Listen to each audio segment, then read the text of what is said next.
Welcome, adventurers, to another great episode of the Alegasia playtest RPG system. This is a system that has been inspired completely by Christopher Paolini's world and the various novels that he has created over the past decade. In this episode, the players begin to explore Gil'ead after leaving the Duweldenvarden Forest of the Elves. It is at the end of the last episode that they began to learn that the world itself is experiencing change, most of which is brought to the restrictions that have been imposed on magic due to Nasuada's taking on the throne. With the help of the scientific mind of King Orin, several inventions have been created that have been monumental in monitoring and controlling those who use magic, with harsh penalties, not that the players know this yet. They have, for the most part, been secluded within the Duweldenvarden Forest for 2 of those 10 years. Now, the real kicker is that in Gil'ead, they met up with this just about risen. What would you like to do? I'm going to do the Rigmar. Okay. Yeah, I think I'll probably be joining in with that, although probably with a fair bit more. Alrighty.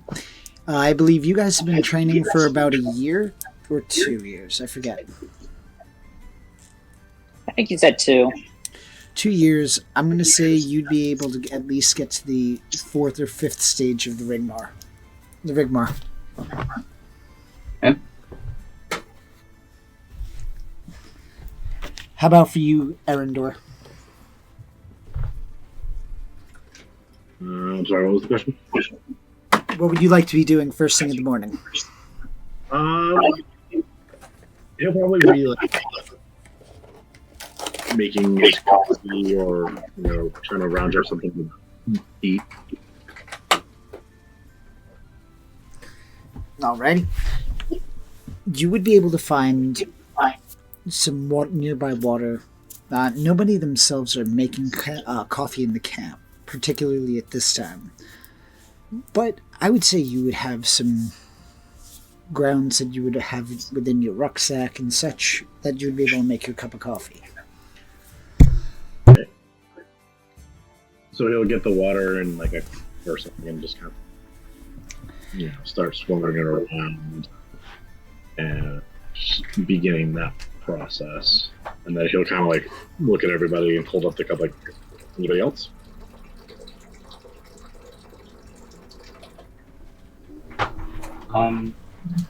Bahine is gonna sort of reluctantly hold up a hand and pass on that. Not his thing.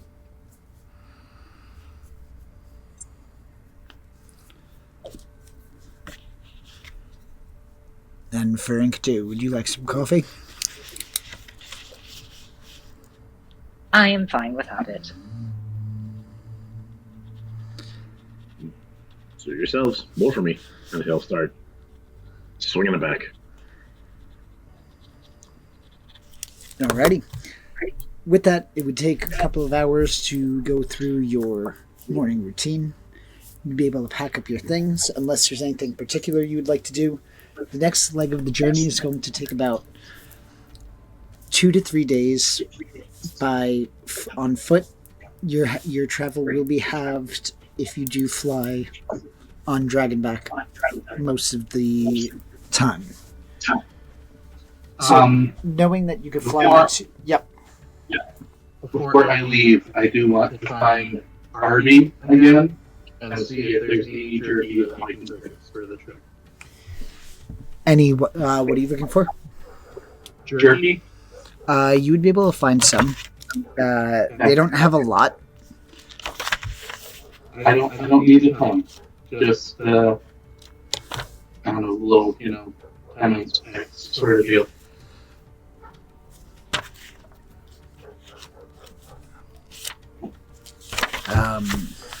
Sorry, I kind of missed that. Can you repeat that? I said I don't need a ton. Like, I'm thinking like the little sort of 10 ounce packs you get, at checkout. Yeah, you'd be able to get it for about 5 silver pieces. 5 silver. Yeah, they don't have a lot. Yeah, he's going to be a little depressed. He's going to pass this time on 5 silver for the tiny pack. Head's probably hanging a little bit as he walks back to the others.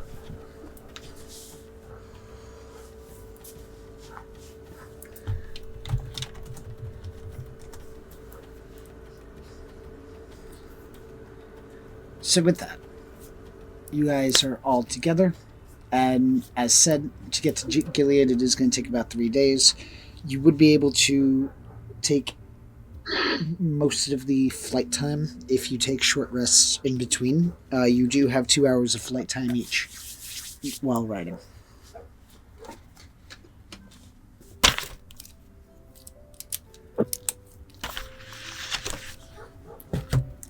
What would you guys like to do?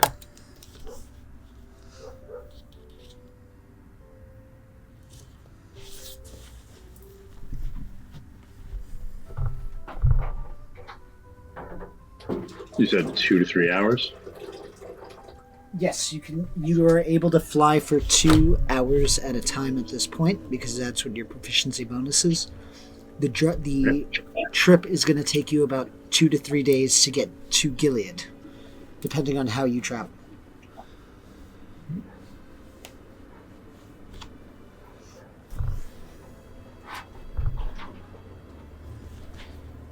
What would you like to do?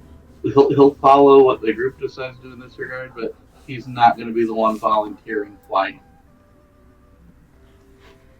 You're going to hear a small little grumble in the back of your mind as your partner understands that that's not your first go-to means of transport. I'm just going to kind of crumble back. You kept me awake half the night with what you were doing.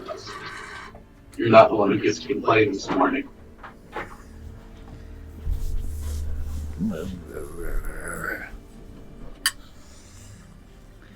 Just a series of grumbles that respond back to you.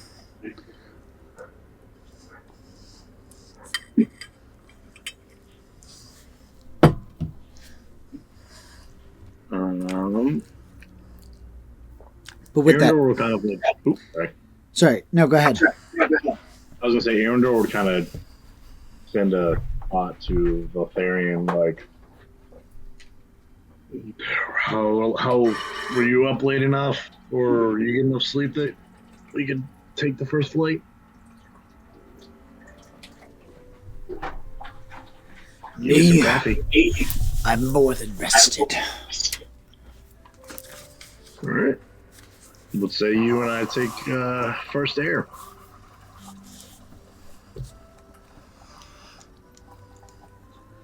Will anybody else be flying?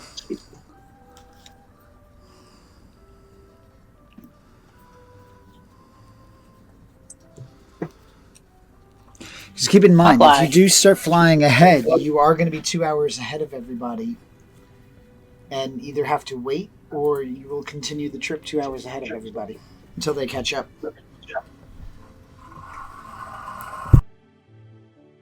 I'll fly ahead. I'll sort of grumbling. I'll climb on this. Freaking audience. Not natural. Would you get on already? Yeah. It's annoying at this point. You are a dragon rider. Be a dragon rider. I'm perfectly happy to ride you on the ground. You're really no fun. So tell me that when we get a place that has affordable alcohol. She's going to... Yeah, you had a she, right? No, he is going to turn around so that you are... He is looking directly at you, and he's going to snort in your face and leaving you with the scent of brimstone in your nose. I'd say I'm probably used to that at this point. And then before anybody else can, he's just going to jump up and take flight without any warning or hesitation. The rest of you would be able to lift normally, because your dragon isn't trying to prove a point.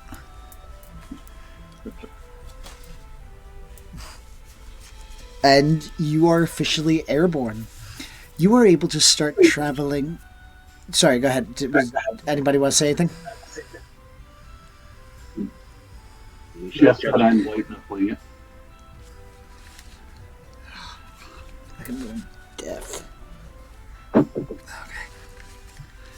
Alright. With the wind rushing in your hair, through your hair, the feel of the pressure as the dragon pushing you forward is meeting the resistance of the wind. In your time in Alegasia, despite the fact that you have flown for periods of time, this is the first time you've really flown over long distances where your dragon was able to fully stretch their wings and actually have fun. All of you will notice a sense of elation coming from your dragon, as if thrilled at the fact that they're not cooped up in the elvish forest, surrounded by trees and such like that. They're able to see the whole of the Alegasian landscape as they fly southwest. You begin to fly over the Sentai River, the Sentai Lake. Riding along the coast, after about 2 hours, you begin to make your descent downward. You have already covered about 2/3 of a day's travel.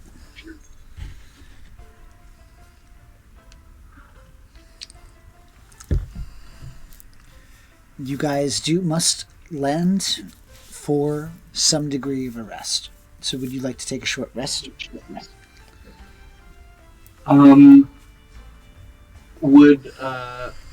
Would seeing if I could find a deer or a hare or something be too stressful for a short rest?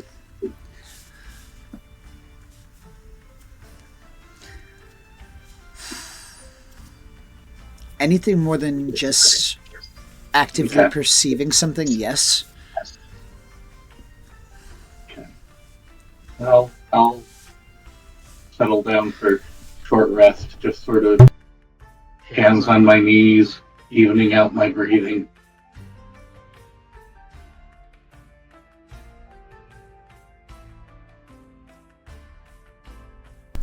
Arendor will find some like sticks and leaves and make like a little like I don't want to say cot, but like bed area for him and Vel to relax for a bit. Alrighty. It is going to take a lot of twigs and such to make a bed for both you and the dragon in particular. But there is a nice patch of dried leaves underneath the tree that you would be able to rest down on if you want to avoid the labor of that. Yeah. Would I be able to meditate during the short rest? Yes. Interesting. I'm going to say not a full meditation because it's not going to take 4 hours. So it wouldn't be able to be like a long rest, unless you guys are staying there for 4 hours.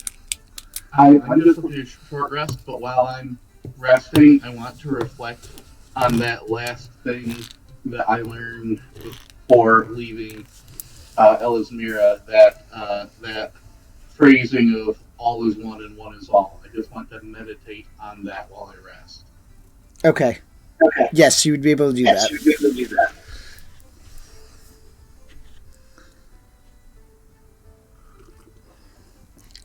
So, for that, go ahead and give me either a intelligence-based check or an arcana check. Which I think is intelligence. My arcana's +4, so I'll go with that. Yeah, that is a 15. As you're meditating, thinking back on the wording, you begin to feel the life forces around you. There are many more than you would originally have thought. The sheer number of insects that surround you and the fish that are in the lake. But that's all you're able to connect to at this time.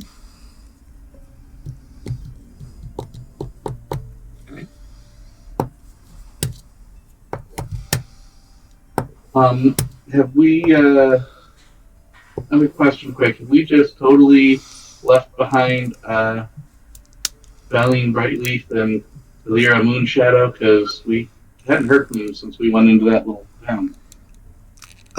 They are, after seeing you take off on your dragons, they are riding behind you. Okay. But they are about half a day behind you. Okay. Ultimately, they kind of have an idea of where you're going to be going. Gotcha. Yeah, y'all forgot all about them.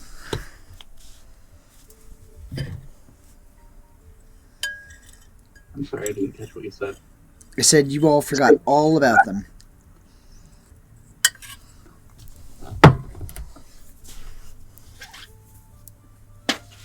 Let me plug these in. Okay.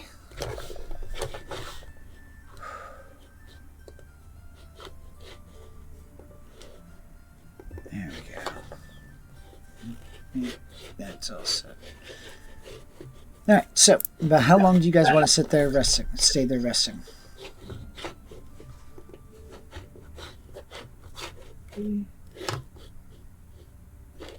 I'm probably gonna perk up and go, damn it, we forgot about Valine and Elira. Sorry, repeat that. We forgot what? Valine Brightleaf and Elira Moonshadow, the two elves that Arya had sent to escort us. Oh. Well, that's not going to go over well when they get here, is it? I can just imagine Valine making us drill dances half the day for it. Do we go back?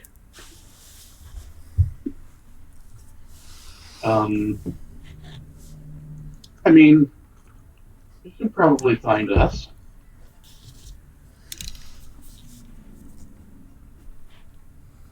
Yeah, we don't want to waste more time going back, because then they're looking for us, we're looking for them. Odds are we're going to end up in two different spots. I mean, if we just have one dragon circle in the sky, that should be plenty for him to find us. Yeah, but it could be plenty for anybody to find us, too. True, but it's also 3 dragons and 3 riders.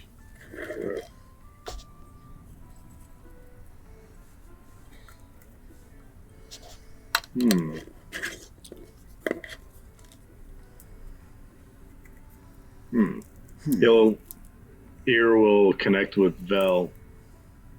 How you doing, bud? I'm well, and yourself?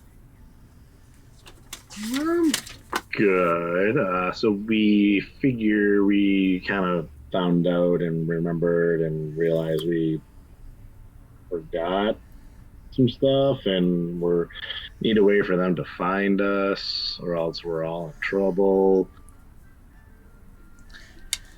You're in trouble. I'm a dragon. I'm never in trouble. Yeah, if I'm in a bad mood, you're going to be in a bad mood, because you're going to hear all my whining and complaining. That's okay. If I hear all your whining and complaining, you'll just feel my fire breath. Why She's just going to let a little stream going out. Extreme. So extreme. Well, did it put things in perspective for you? Yeah, but you do know that if you burn me alive, then you have no one, right? Yes, but I can burn you and you remain alive. That's a good point. See? Perspective. Well, how about you take that mighty perspective of yours and see if you can see them, or they can use their perspective to find you in the air. You know that runs the risk of others seeing me too, right? The what? Others seeing me too, right? Yeah, I just brought that up, but it's more of us than them kind of deal. Be subtle, act like a bird. You're going to get like the most offended expression you've ever seen Valtharian ever give. Act like one. Clearly, you are much more. With a huff, she's going to fly off. And you're going to hear like an attempt to do a cacaw. Here we'll turn to the others. Teenagers.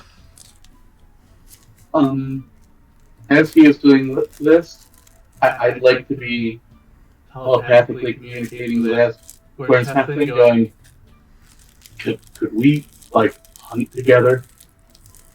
I would like to hunt together. Sure. I can eat. And I could really fill up my pack with whatever meat you'd, char for us some. You're going or I to can see. do the charring it myself. You're going to see Asgorn's nose lift up into the air, sniffing. There's some game not too far. Well, what kind? It smells like a grass eater. That's most game. Like, are we talking the big ones or the little ones? Considering it's a couple of miles away, I can't really distinguish the size. How about you use that magic detector of yours and detect a life form then? A couple miles away might be a little tricky, but I can try. Well, then beggars shouldn't be choosers. Well, maybe you get us a little closer and I do the whole magic sense thingy. Just get on, let's go already. For meat, anything. But I mount up. And with that, he's going to take off again. I am white knuckling it, but at the same time, I'm just like going, there's turkey at the end of this. There's turkey at the end of this. You are eventually going to be flown to an area where you see a couple of elk drinking from the water. Okay. And he is going to go and take one down immediately. And his tail is going to flick and hit the other one into a tree. Is it out? Like, is it dead, or do I still got to finish it? You have to finish it. It's stunned.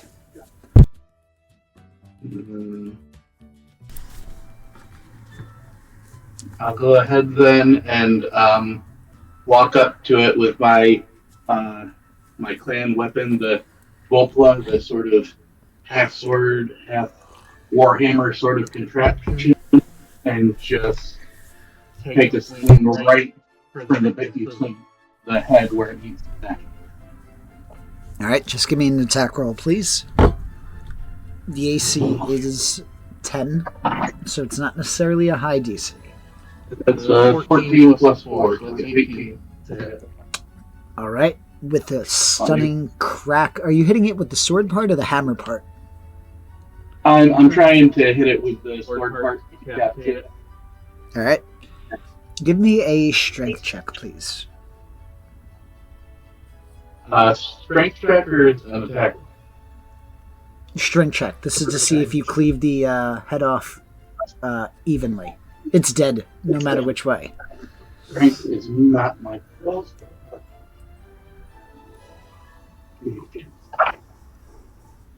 Hey, 19. 19.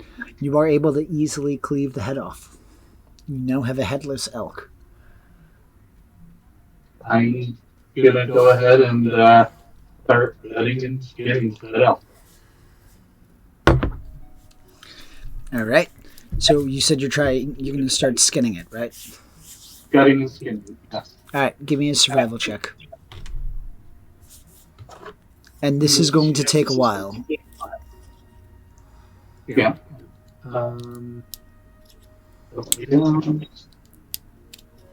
16 plus 3, so 19 again. All right. You are going to get at least one pelt, and you are going to get 15 rations from it. But the process... What's up? Of me. Yeah, you get meat. But it is going to, like I said, going to take about an hour and a half. I'm good with that. Alrighty. As you're doing that, you're going to see Asgorn kind of spit the elk on its finger, in between its fingers, and just start kind of like roasting it. Here's my money. Going back to where you were camping, Inkadu, what would you like to do during this time?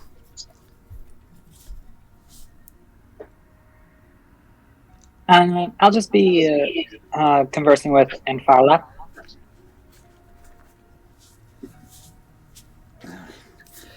Well, how long is everybody going to be gone? I thought we were only taking a short rest.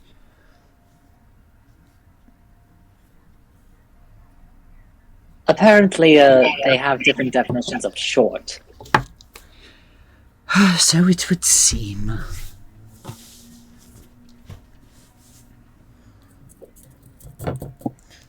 Well, I guess we have to wait for those slowpoke elves anyway. Goodness.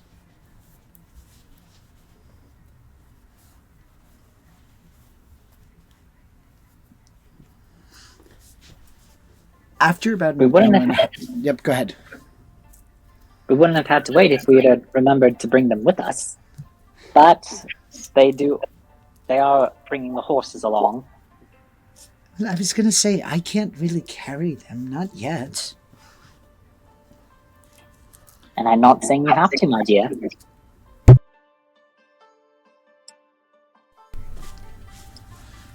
But, yes, I suppose it is always good to have horses there.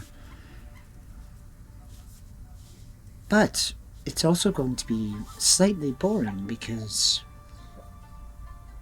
we always have to wait to catch up. It's going to take forever.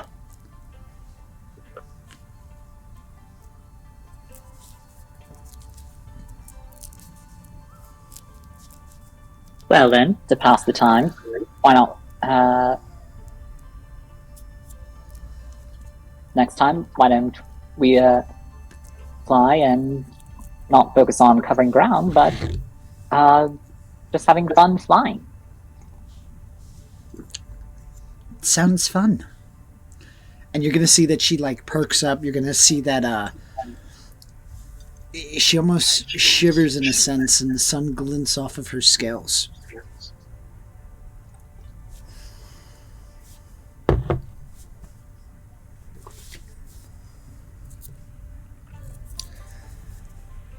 With that, after about an hour and a half, you guys will have the opportunity to regroup.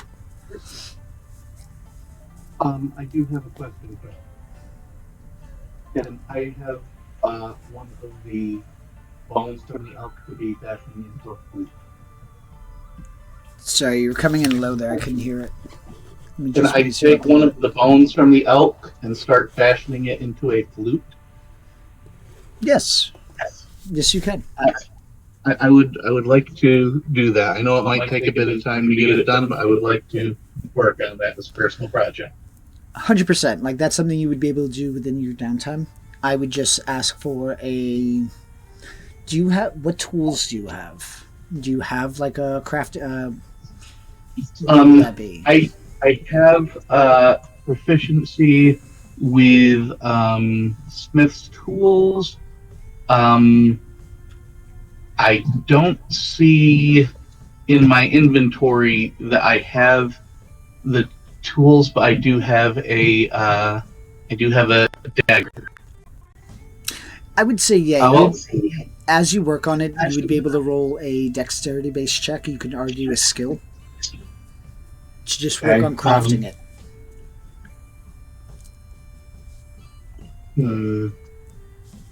Let me see here.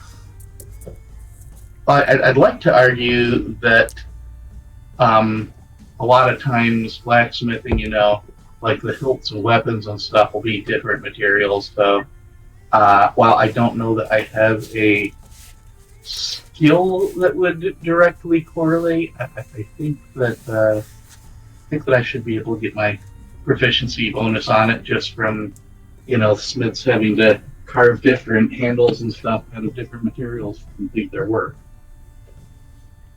Yeah, sure. Because I would say that's why I'm saying like a dexterity based check with a proficiency, if nothing else, unless you're applying strength to it. I feel like that would be more dexterous work rather than strength based work.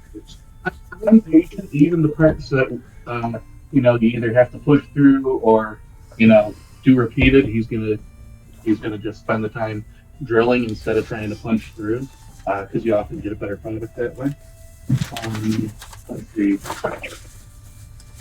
Well, that was not funny.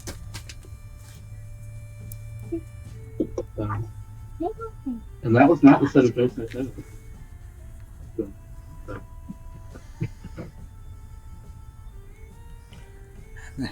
That's just What was that? nothing. Anyway, so you will be able to start working on that, and as said, you are all regrouped for after the hour and a half. Valtharian would return, and she would have a bored expression on her face as she informs you that they're about an hour behind you currently. It's not as bad as you thought. Oh, come now. Your flight couldn't have been that boring.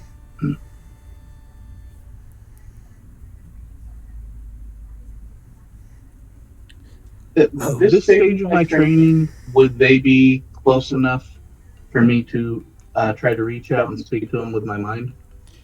They are a little bit too far to be able to reach out with your mind at this point. Would the same go for Asgore and Sefton? Asgorn should be relatively close to you. You guys went hunting together? Yeah, I just didn't know if being a dragon and natural telepathy, you'd have greater range. You have with Asgorn, or as a writer, you would have a specific amount. I believe that it was no more than a couple of miles. Okay. All right. Due to the fact that you don't have an Eldenari of it. Yeah. Well, and I'll just chill and keep working on the pipe, or the flute, I should say. And if I get to a point where I've finished crafting it, I'll see if I can get a feel for its sound. Alrighty. Would you guys be waiting another hour, or are you going to continue flying? Oh, and Erendor, when she returns, as you try to talk to her, what you're going to hear is "Paka," or some other bird noises come in telepathically.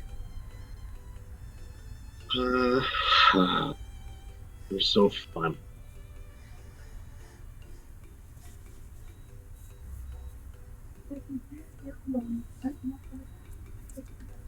I would like to make a sleight of hand check and see if I can get 5 of those meat rations over to Arendor without Enkidu noticing. You certainly can try. Enkidu, if you care, go ahead and give me a perception check. I rolled 6.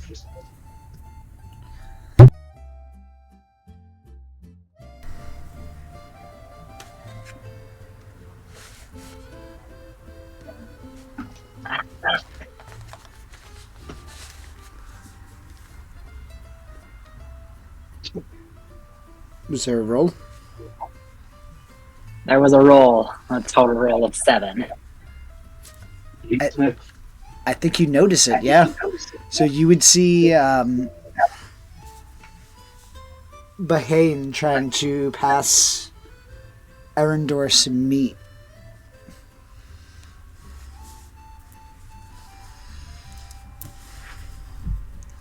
Are you that worried I'm not about gonna it? say anything. Nah. All right. Goes relatively unnoticed, or is unnoticed to you as you care. And Arendor, you have meat.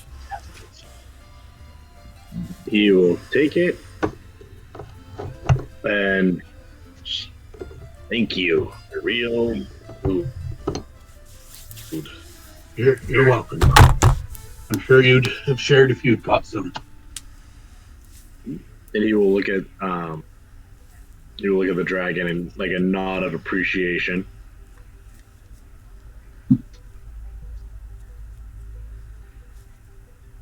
And with that, you are going to see Valtharion start approaching Asgwin. And the position that she initially takes looks like a dog about to spring with their tail wagging, as she leaps playfully and starts tackling Asgwin. And he'll Arendor will look at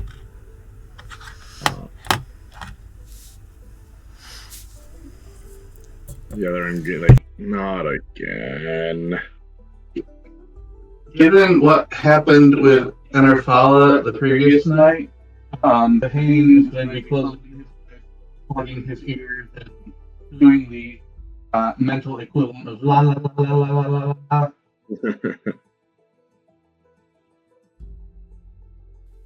But with that, would you like to wait the remaining hour, or would you like to start moving on again?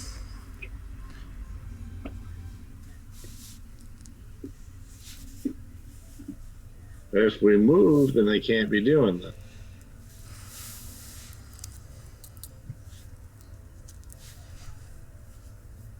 I say, do we let them do this for a little bit, or do we keep going? Are you saying that out loud? Yes. I find that it's generally futile to try to stop dragons from doing as they will.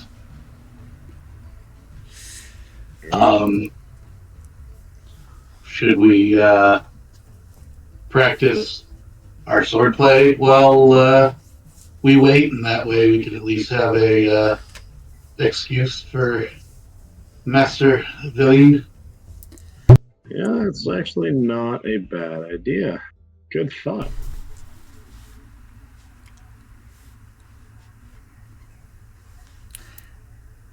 As you, hold on. Let me see if I even have a sword. you should have. In theory, you have a sword. I have a dagger. All right. Remember, he's a sorcerer. It's okay. Or would you say, like, with training camp and all that, he would have like a basic sword? Yeah, you would have had proficiency with the sword. All right. Short or long?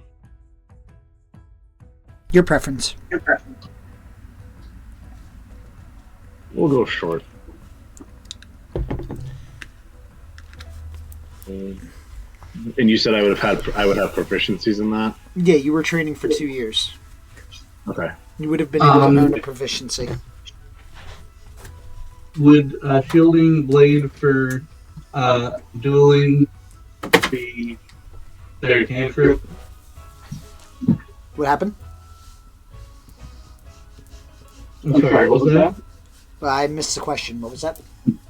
I said, would it be considered cantrip to shield our blades, or? Yeah, that would be a cantrip. Okay. I'd like to go ahead and shield mine. You would all be able to. Okay. So, wait, is it a particular cantrip, or is it just we can shield them with a cantrip? Ultimately, no, you would be able to shield them. There's a wording. I forget what the spell was. I believe it was school year. And it's basically shield the blade. Okay.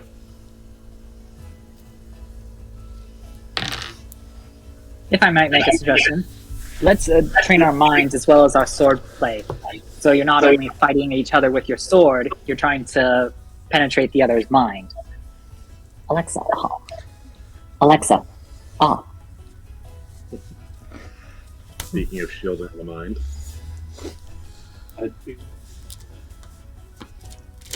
Yep. If we even wanted, we could have one person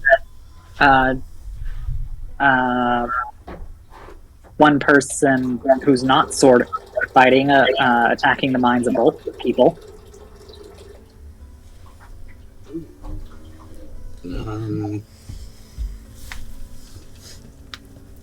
I suppose. Seems like that would introduce a confounding variable to who's besting who.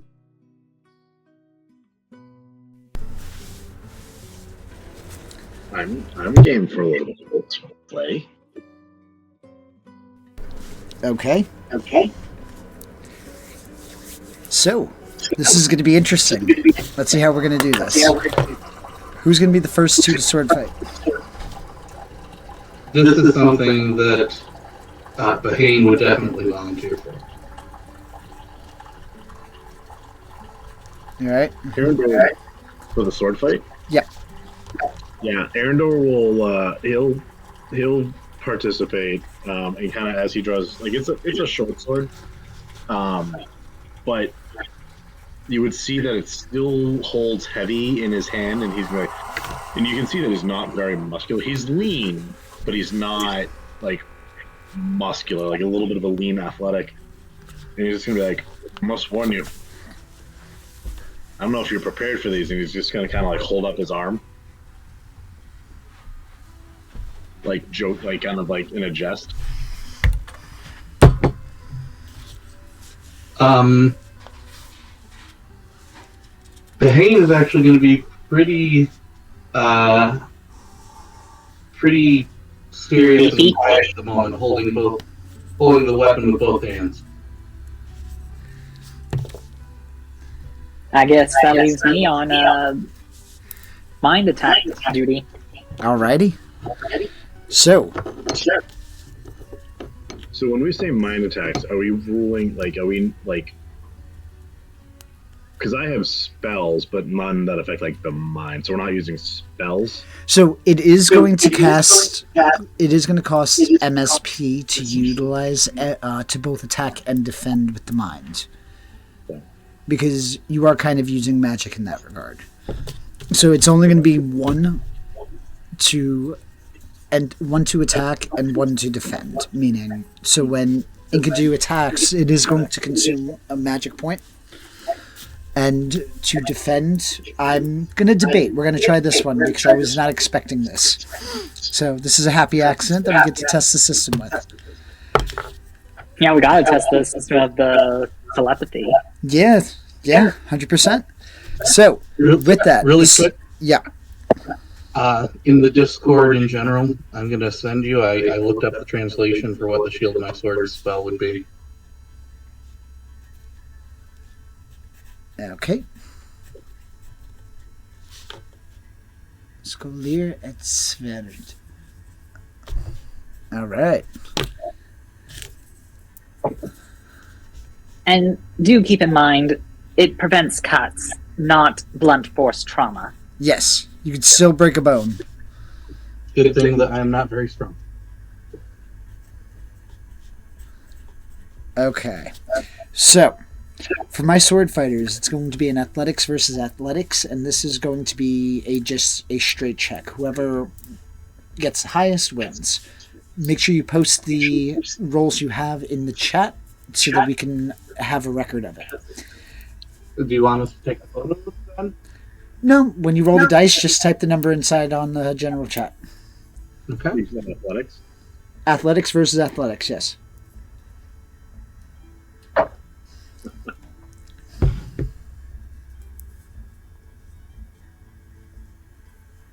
That's going to be hard. I was going to say, that was going to be hard to beat. With that 19. Now, Enkidu, would you like to attempt to attack them?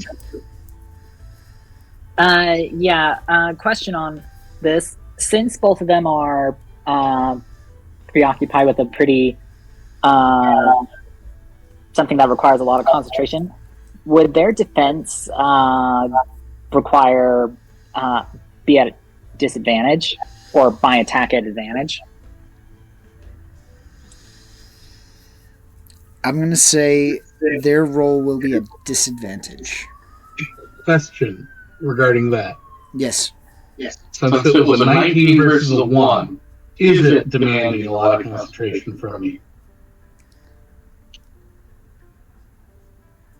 First off, burn.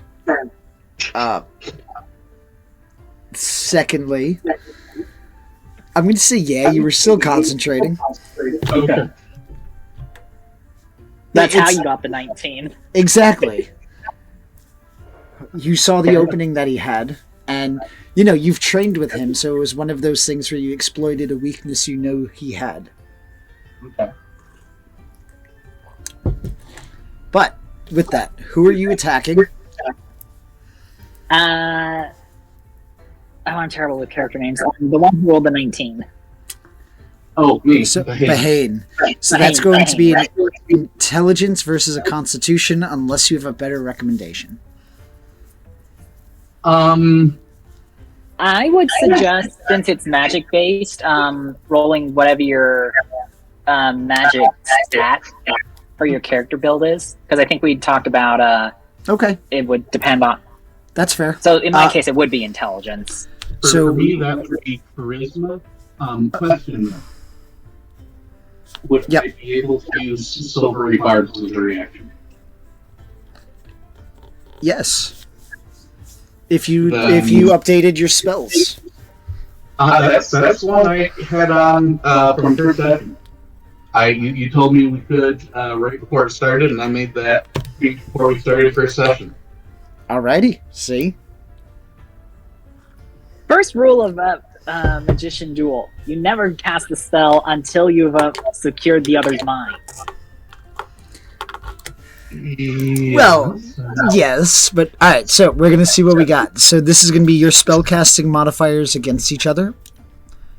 Okay. So whatever stat you use for your spellcasting, go ahead and give me that check. And you said me at disadvantage? Indeed, sir. Okay, hold on a second. Just me, it wasn't a natural 20. That was an 18 plus a 2. Okay. I'm still going to take the fun of this because otherwise I feel like it would be questionable. Mine's only a 17, but rolling at disadvantage, they were both 15s. So it doesn't. So it's 17. I still lose, but like I feel like it's crazy. Oh, the odds. Yeah, 1 in 400. Odds. Alright, so with that, you are able to break through his mind. Are you going to do damage, or are you just going to kind of like say hi? Since the idea is to try and train to protect our minds while we're in combat or something else, I'm just going to mess with his movements a bit so that he actually doesn't. He actually ends up missing. Can I choose what I'm trying to shield my mind with once I realize who's gotten through? Yes. Yeah, I think I am replaying the events between our dragons last night. I think a good idea with this, especially at our levels, if we manage to succeed against a magician or someone else who is trained in mental defense, it's only a temporary thing before they kick them back out. It's like, how to put it? Well, you know what I mean. We're gonna say that the formality of training like this is not to do any harm or anything. It's more in the lines of to let the person know you broke through and then leave. At least that's what you would have been trained with the elves. Yeah. I want to replay between Asgore and Tefton and Enderfala last night. So, as you break into his mind and he realizes it, before you're able to give that message, you are going to get a wave of emotion from the previous night between your dragons. That memory is on repeat. Luckily, that's not much of a surprise for me.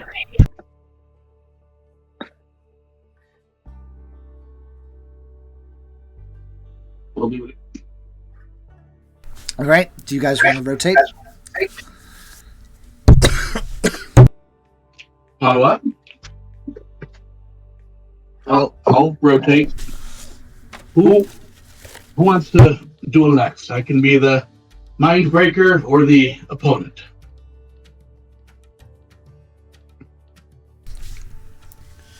What do you guys think? I'll have a go. Here we'll bow out with the blade. All right. So it looks like Enkidu and Behane, and Erinder is going to be the mind breaker. Just to be clear, we're not giving elves the ridiculous speed strength advantage they usually have, right?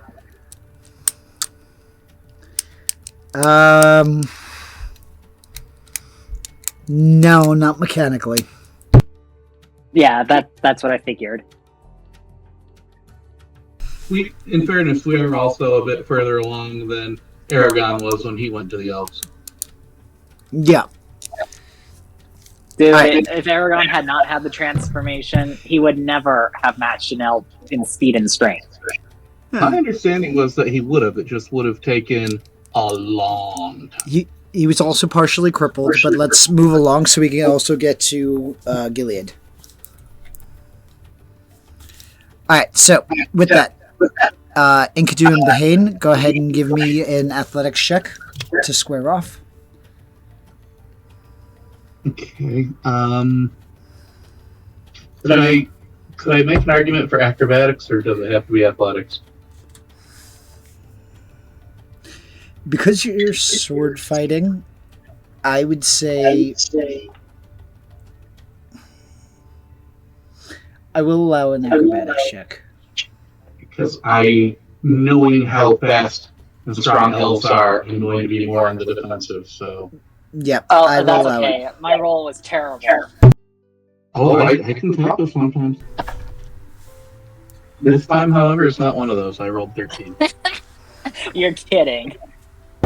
I rolled a 10, and I have +3 on acrobatics. Look at a dwarf beating an elf. Only in the roleplay game can you do that. Yep. Yeah, otherwise he would already be knocked down. Oh, yeah. Pretty much. Erendir, who are you going to be attacking?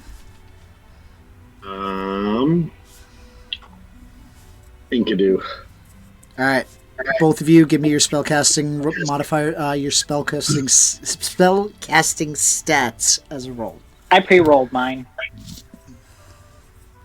in the event that he did.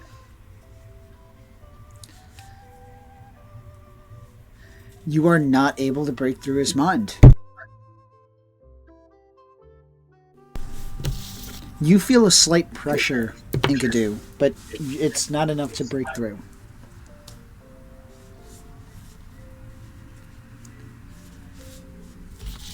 All right. Yep. I was just gonna say I'll rotate out to be the mind breaker. Can I go ahead and use my new bone flute to be sort of playing and get my proficiency bonus along with the spellcasting bonus as I try to do this?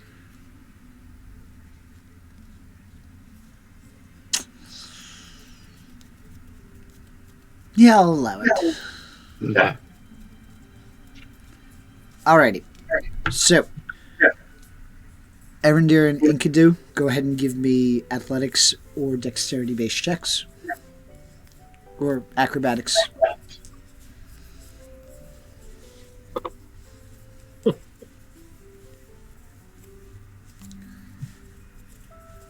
Oh, man. Erendir, your rolls. This is the curse of being allowed to use real dice.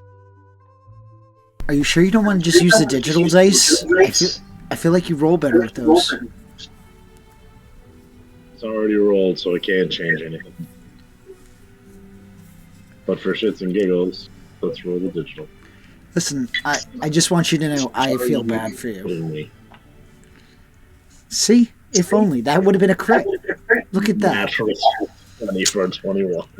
But that's too bad for you. With that, you are going to lose the duel. Bahane, who are you trying to break through? I would like your permission to randomize it and 1 to 2 Enkidu, 3 to 4 Arendor on a D4. Just sort of stretch my mind out and feel for who's weak. Did you do that on purpose? I haven't rolled yet. I'd like permission to randomize and just keep my mind. I was talking about the rhyming. 1, 2 Enkidu, 3, 4. No, I didn't. That just was a happy coincidence. But it works for Bard.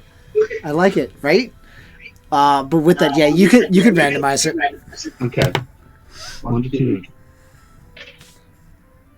Okay, so that is a 1. So going for Enkidu. That is a 19, and with adding my charisma and proficiency, that comes up to 23. All right, you are going to break through. Okay. I am going to just, as I'm trying to break through the mind, start playing a faster and faster tune, and as I'm about to sort of make my breakthrough, I'm going to deliberately miss several notes and play them as off-key as I can.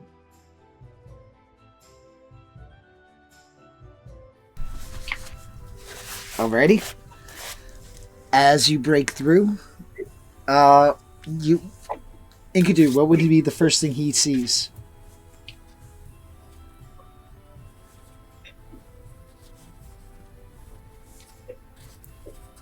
Enkidu.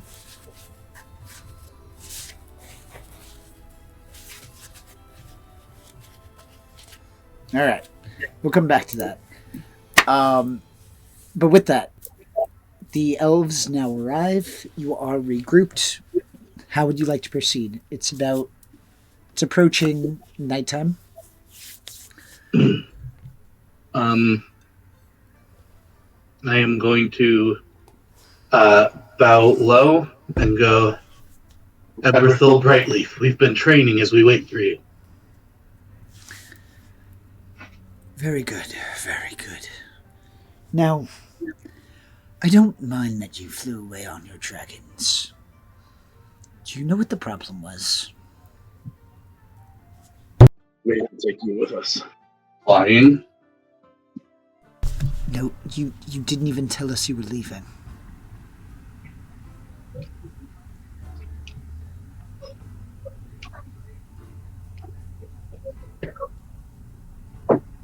You know, We fell about 3 hours behind before we realized you had already left. I'm going to bow low and go, my deepest apologies, everything.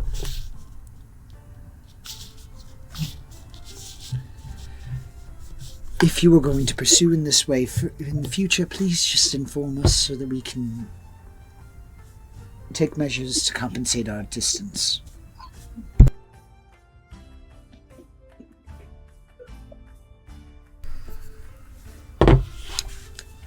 Now, are we traveling for the remainder of the night, or are we resting here for the remainder?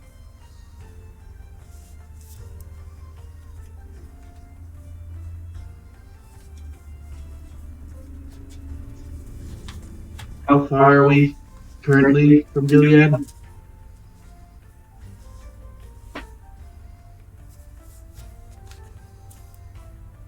When would we arrive if we were to push on?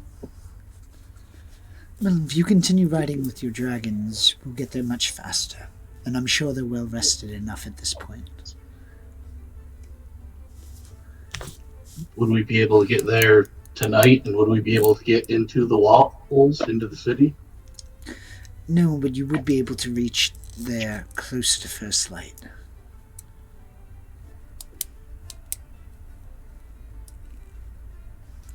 Traveling for another 2 hours and then the remainder on horseback.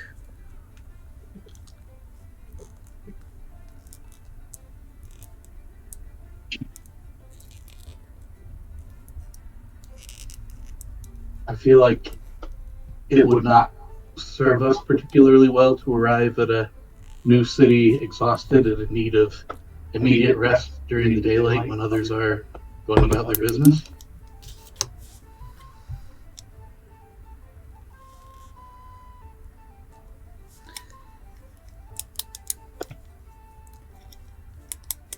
If we wait till morning, it is. How about we continue on for another 2 hours? Once you and your dragons land again, we'll make rest there.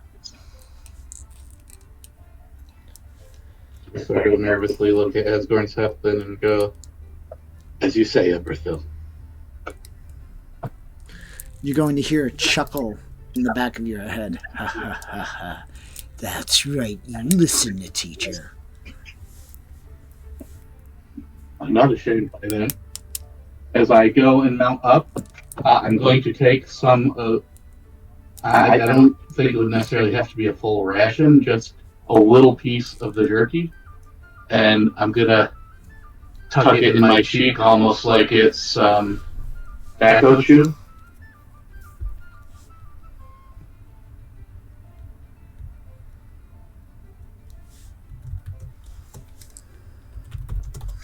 Alrighty. With this, I am going to just time skip us ahead about the remaining amount of travel. So you get back there. You get there by noon time the next day. And how are you making your arrival at Gil'ead? Are you doing it on Dragonback? Are you leaving the dragons behind? What are you doing?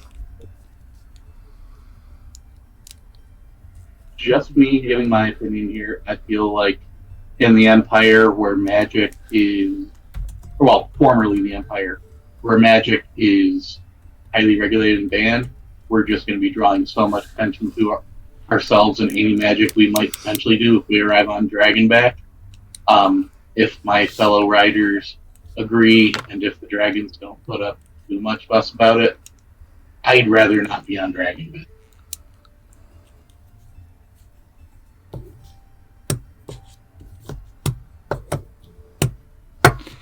What do the rest of you think?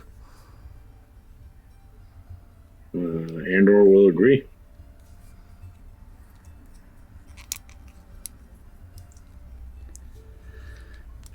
Just don't get yourselves into trouble. That's all I say.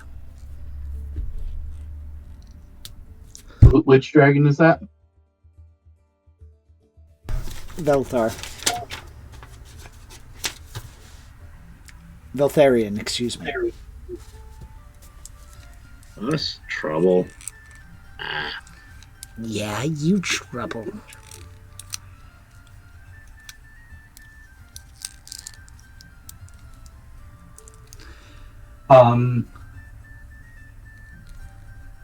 Not knowing exactly how long we're going to be in the city, as soon as I feel like no one is paying attention, I am going to go ahead and give Asgorn's Hefton a big hug. I might not like the flying, but I am very attached to the dragon. He's going to kind of rest his head on your shoulder. Be safe. Don't do anything stupid. Well, that is such a spectrum. You know the rules. You've heard the rumors. They seem to be strict with this magic thing. Well, I mean, there's magic that people are uptight about, and there's magic that people really like. I mean, everyone likes a good, good bard show.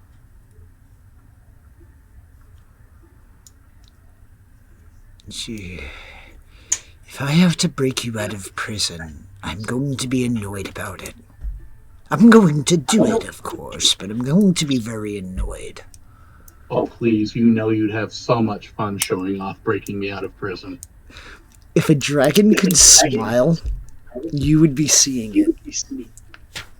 Which is actually quite menacing at the same time. Yeah, it's just a bunch of teeth.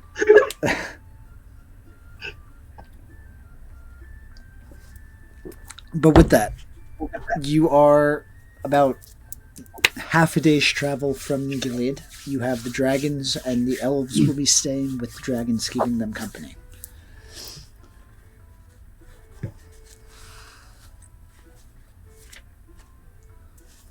Okay. I'm gonna get on the horse and gonna start making my way.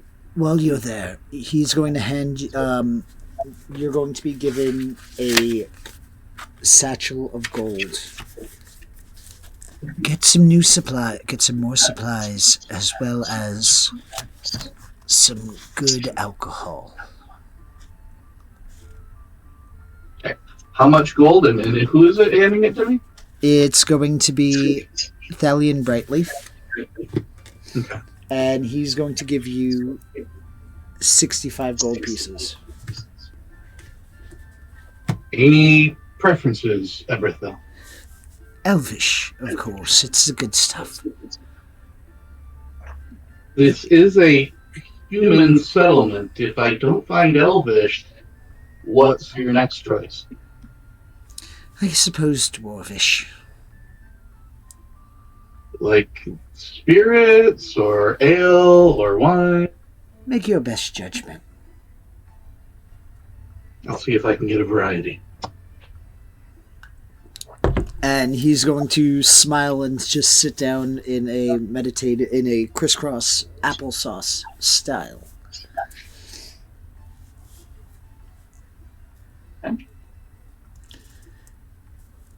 Bahane has a little extra pep in the saddle as he has been charged with this most important task of making sure the group has proper food and alcohol.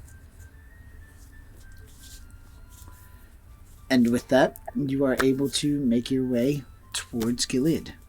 The city itself is massive. The walls are standing sturdy, sturdier than they had in the past.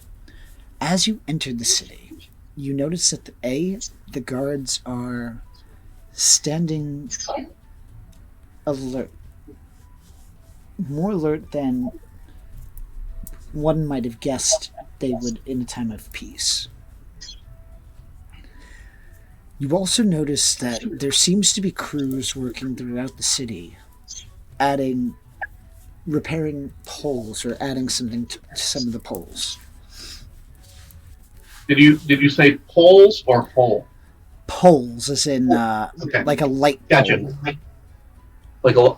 So more like almost like street lamp sort of stuff going on.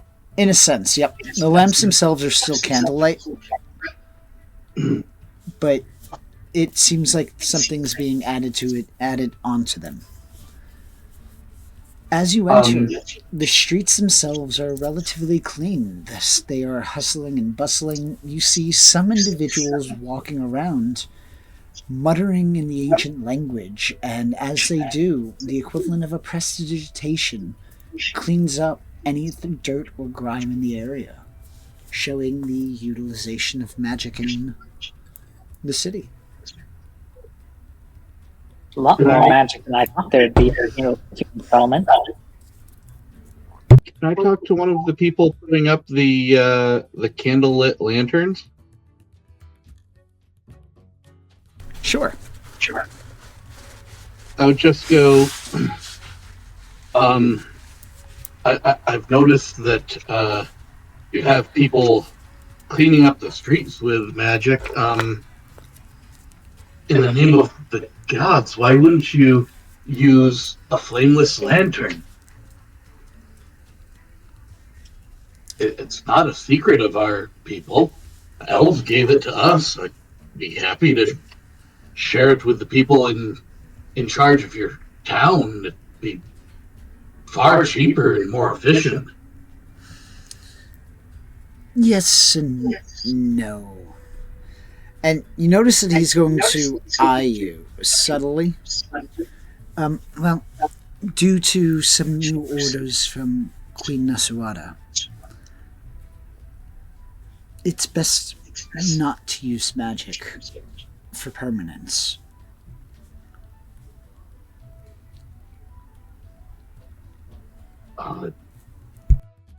It's not permanent if you hit it really hard.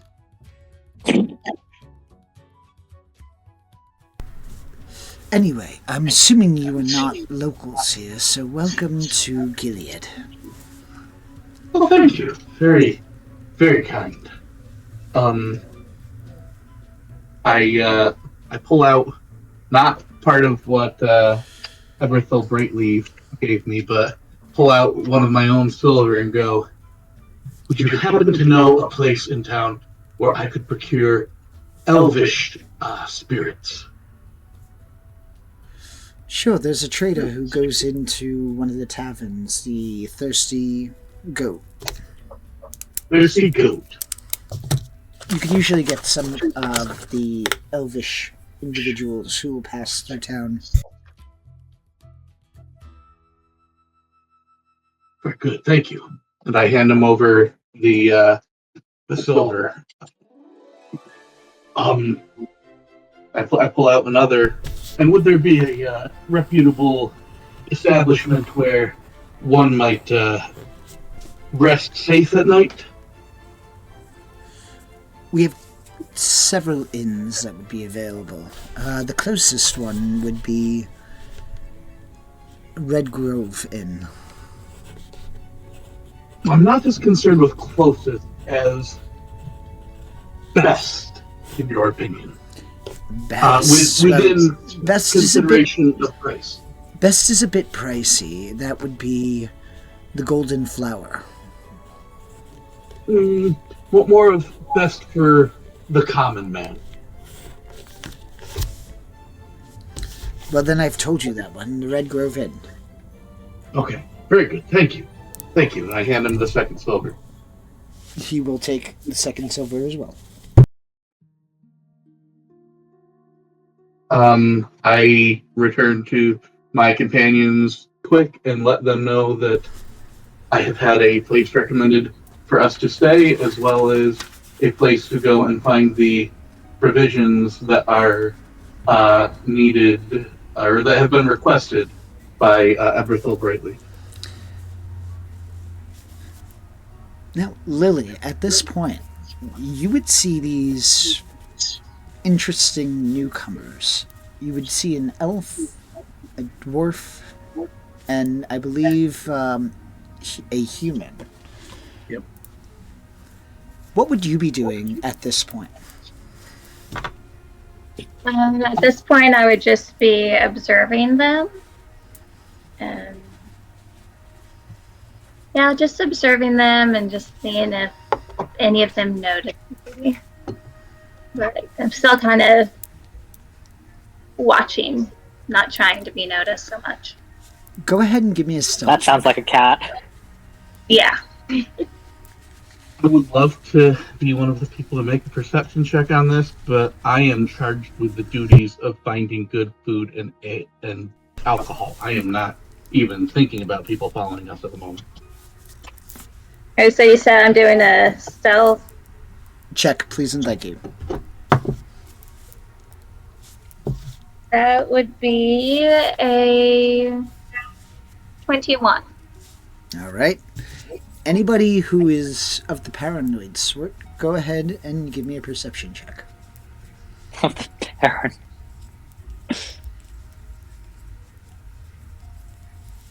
Meter beat 21. So what if I'm not saying paranoid per se, but like cautious and weary of new places? Okay, that fits. You could roll a perception check. Let's just say you win. That good. Why? Huh? So you win. Well, to be fair, she rolled real high. She no. did. Did you I not did use the too. digital dice again after you rolled like a 21? I was seeing like that would have like I already used it on the digital, so I figured the real dice oh, it already did it. No way I'm gonna get that lucky again. So I'll trick the universe and roll plain. They were on to me. Okay. That's so not how it works. I think the universe won again. Do I need to send you a link to the dice I've been using tonight? Oh, I have so many dice. Ah. They're a little rusty. It's been a while since I've which All is right. why in my last Wednesday session that I run, I as the DM actually successfully didn't roll a single dice. Yeah, Session. it's fun when that happens. I know. For myself. Was Erendor the only one rolling the perception check, or did anybody else want to roll? I feel that it doesn't work for my character and his mindset at the moment, so I'm passing on it. That's fair. Enkidu?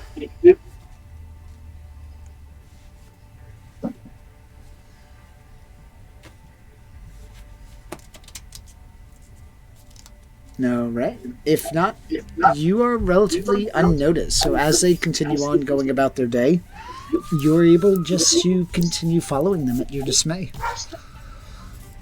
Are we going to the Red Grove Inn first? The Thirsty Goat first. That's where I want to go first. All right. If you want to go to Thirsty Goat, you certainly can. Go ahead and give me a investigation check or a survival check, because you have to find it. You didn't ask for directions. Before I go in, can I go ahead and divide up the gold that I was given some so that it's sort of partitioned in different pockets and stuff? Sure. I think you're good for not putting all your gold on the table at once in negotiations and not being as easily pickpocketed. I got you.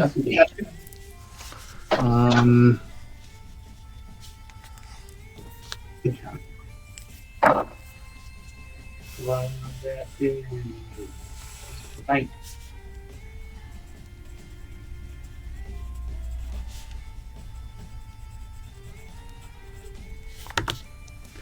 All right. What do we got? I said 19. 19. You are able to find it relatively easily. As you enter, you notice that there are about 4 elves who are in the tavern currently. Each of them has goods next to them, or around them, I should say. The bar itself is heavily occupied by humans. There are no dwarves or anything like that. Okay. Let me see here. I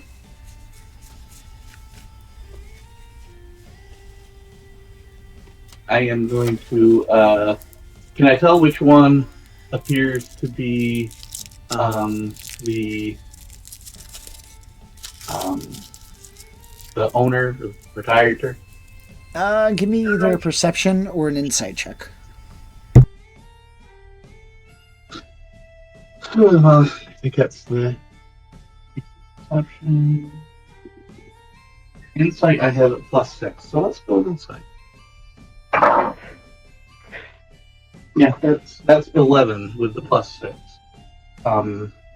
Nice. No, you're not able to really identify who the most the guy who looks like he's in charge is, but they do seem friendly enough.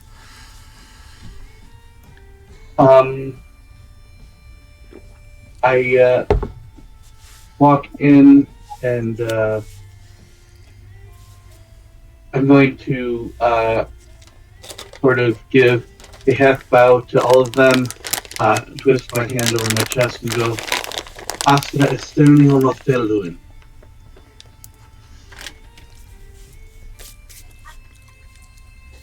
They will return the greeting to you. Are you going to... Do you have your dragon mark openly displayed? Can I roll another insight to see how they regard me quick? Well, it depends on if you have your hand ungloved or not. I'm not doing it at first. I want to get their initial reaction to me before I do so. Well, they are going to return it. They are going to return the respectful courtesy. Is what I'm wondering though is it pure respect or is it this is the formality, we're bound to it? Like, are they actually being welcoming to me, or are they just doing as they're sort of bound to by their own code?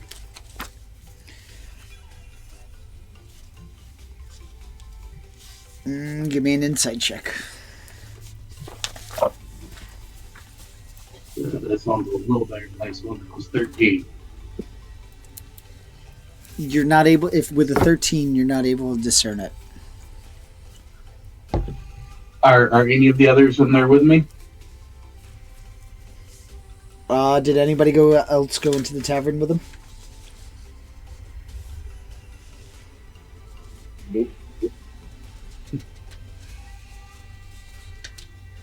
Okay. I'm not just wanting to flaunt it, and I don't want news getting out. So not knowing if they actually are feeling respectful or just doing courtesy, I'm going to keep my mark out of sight as much as possible.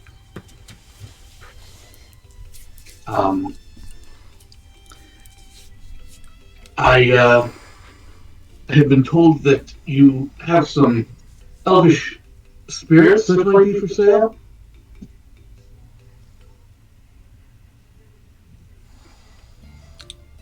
What language are you speaking in? I would do them the respect of speaking in their own. Alright. They are going to return speaking in the ancient language. They are going to be surprised that you know the ancient language. And how can we help you? Well, I happen to be traveling in a small party with an elf amongst our number, and my task has been to see to our provisioning.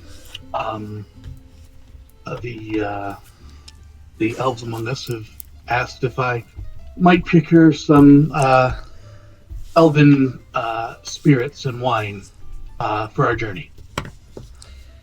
And which elf, may I ask, is this? Is that a matter of consequence to our transaction? No, just a matter of curiosity. Then I would pray you do my Eberthil the courtesy of not asking me to divulge his identity when he has not chosen to reveal himself. Well, he can't reveal himself. He's not here. Exactly. Anyway, I must assume that if he wished his identity to be known, he would have been present.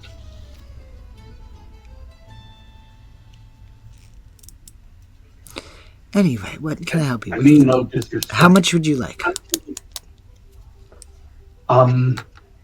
Well, that would be a matter of price.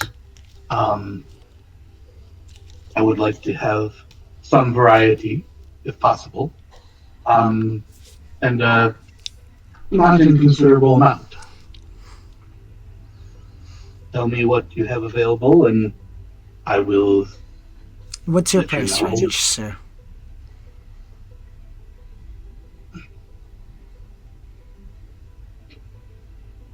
Well, to be perfectly frank, that in part depends on the prices you have. I must maintain a certain amount for provisioning, and how reasonably priced your wares are will determine how much I spend for the elvish companions in our number and for the others. For a dwarf, you sound so very much like an elf. This is one of those instances that straight answers are very helpful. So anyway, I have casks for 10 gold pieces each. We have wine and we have spirits. And it is 10 gold for the wine or the spirit? 10 gold each, yes.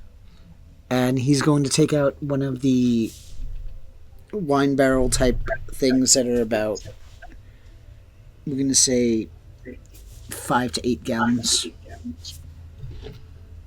Okay. And is it the same volume for the spirits? Yes. They are each 10. They're each what? Each 10 gold pieces, sir. But the same volume of liquid? Yes. Okay. 10 gallons is a fair bit. I want to get 1 cask of the wine, 1 cask of the. Can I ask quick before I do it? May I sample the of the quality that my Eberthil would appreciate? I would be willing to pay, of course. Well, you would have to pay. There's no free drinks. Of course. I would like to sample one of your wine, such as is in this cask, and one of your ale, such as is in that cask. Alrighty. It is going to cost you a silver piece per cup. Yep, I'm happy to do that. I want to make sure that Eberthil Brightleaf is getting his money for. And it tastes better than what you drank in Ellismere.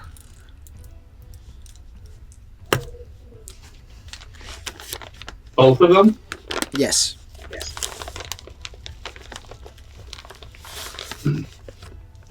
Was this drink of your own brewing?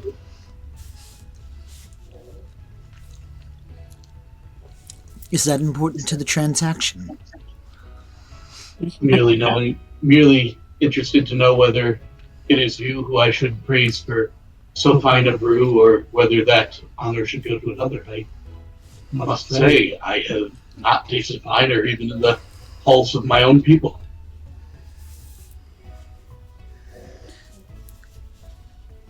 And so, would you like?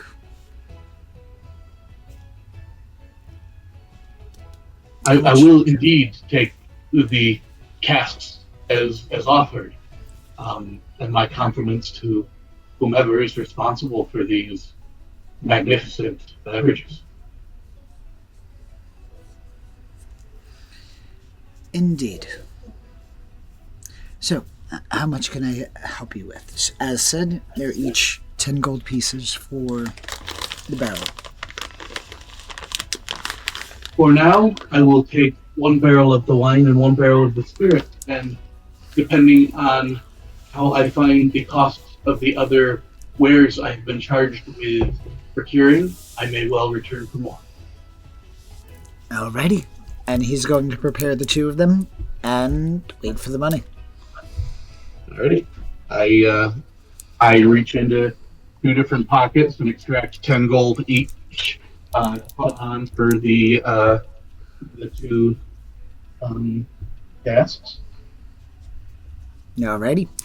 Now, while that's going on, what would the rest of you be doing?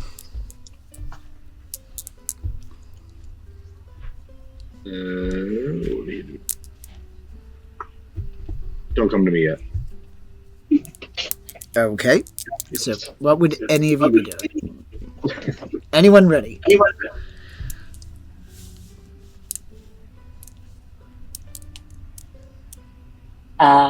Me, I would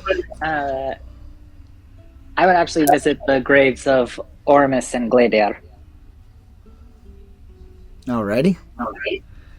You find that it is fairly well maintained.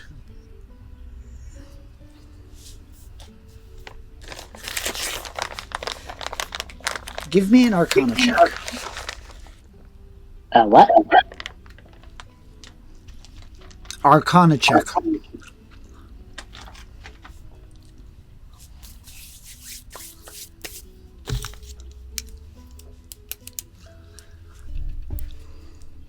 Come on.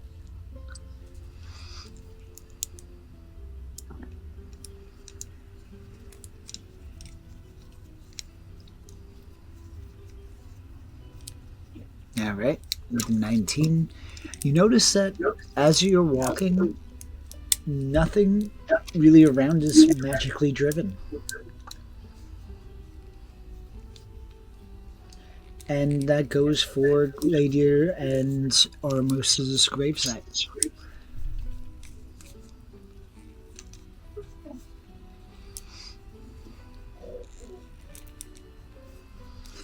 How about the rest of you? What would you guys like to do?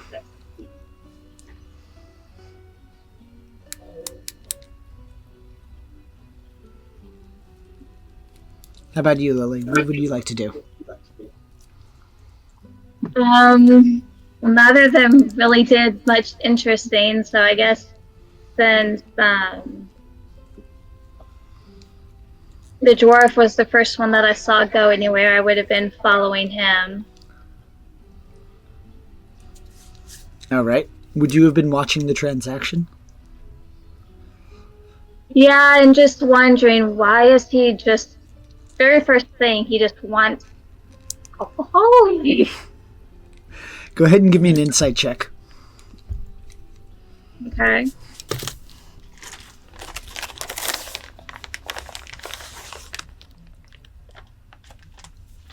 $13.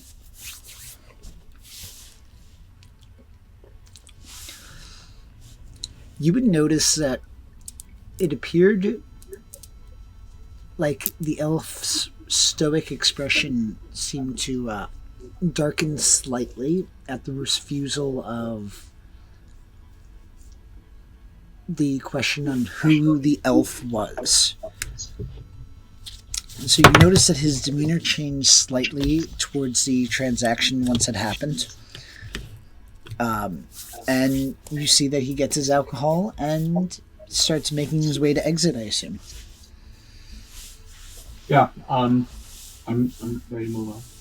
Okay. So do I see him like go back and join the others, or? Well, my next step is going to be I'm going to try to find the market district to continue getting the rest of provisions I was baked to.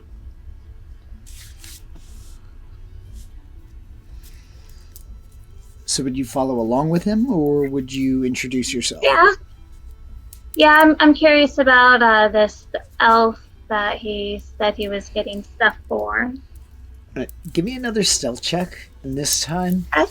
I'm drawing a blank on your character's name. Behane? Behane, yeah. Give me a perception check. Okay. That is 16. 16 plus 4, so 35.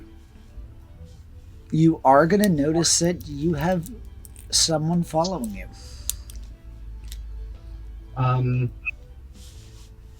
Question. At this point in the training, have we received the whole keep your mind open to threats part of it?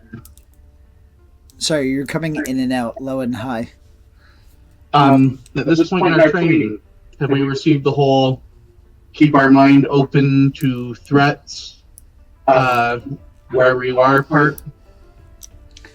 I'm assuming, yeah. And then I'm not going to confront her yet. I'm going to sort of try to keep her in the corner of my vision, and when not in my vision, at least, in my mind, and just keep my mind open for any threats coming my way, with a particular emphasis on this person who appears to be keeping an eye on me from the shadows. Alrighty. With that, you are able to make your way to the market. Before that, though, Erendor, what would you like to do? He'll be wandering around, but he would like. He wouldn't have gone to the tavern with, or right away with everybody, but he will make his way there. Well, nobody's at the tavern anymore. I think he was looking to stay at the Red Grove Inn. Yes.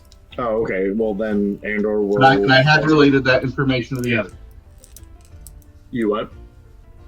I had related to the others, so the Red Grove Inn was where it was recommended we stay, but then I was going to Thirsty Goat for procuring the booze I was baked with. Okay, so Arendor will make his way to the inn then. Just a little bit behind. Alrighty. And Inkadu, how about you? Having paid my respects, I'll head towards the inn. Alrighty. So going to the market, what would you like to try to purchase? A few different things, mainly given that this was given to me by Eberthil Brightleaf, I'm going to focus on fruits and vegetables. It'll keep for quite some time, so onions, potatoes, pears, sweet potatoes, winter squashes, things of that nature. Alrighty. Turnips.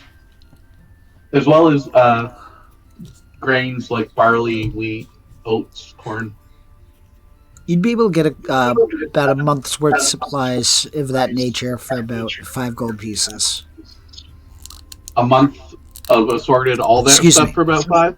10 gold pieces. Okay. I am definitely going to do that. Also, is there anyone who sells like small hand carts? Yes. How much are those? 20 gold pieces. Ouch. I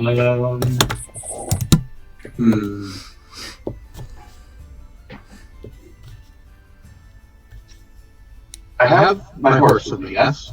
Yes. So am I struggling to carry this stuff at this point?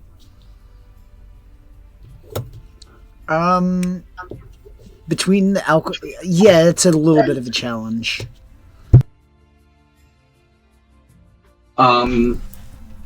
Would a... Is there any sort of pack or anything I could get that would help me carry this stuff better, or saddle extension or something? I would say as long as you're not riding on the horse, you would be able to carry it all. You would just have to divide it between you and your horse.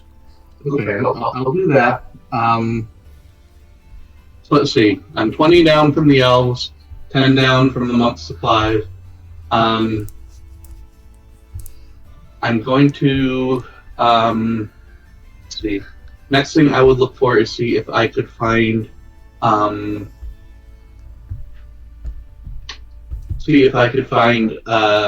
spice vendor, I think. What are we looking for? A spice vendor. Just want to get a small assortment of salts and simple spices to go with the food? Yeah, you'd be able to get enough for like 5 silver pieces. 5 silver, okay. He takes his provisioning job very seriously. I see this. I like it. And then he's going to go look for either a dwarven brewmaster or if that cannot be located, a human brewmaster. You wouldn't be able to find a dwarven brewmaster here, but you could definitely find a human. Okay. I want to go to them and see what I can find in the way of ale. But before I purchase it, I am going to need a small, and I mean like around shot size, sample to see if a human can brew up to dwarven standards. A sample will cost you 5 copper pieces. Happily. And as you tell That's coming out of mine, not out of what Master Rightly gave us. Gotcha. And as you sample it, you notice it is not up to your standards. Like how far below my... are we talking below my usual standards or below, like, good dwarf standards? Like, where does it fall?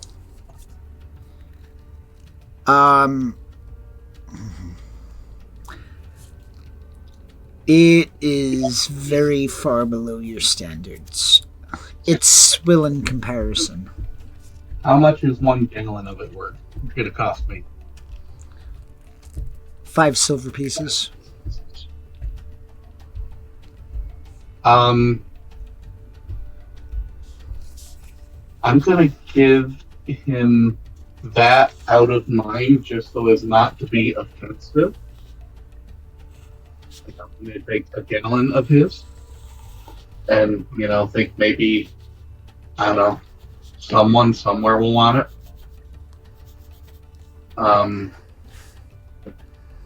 And then I guess I'm going to go to, I'm going to go back to the Thirsty Goat. Alrighty.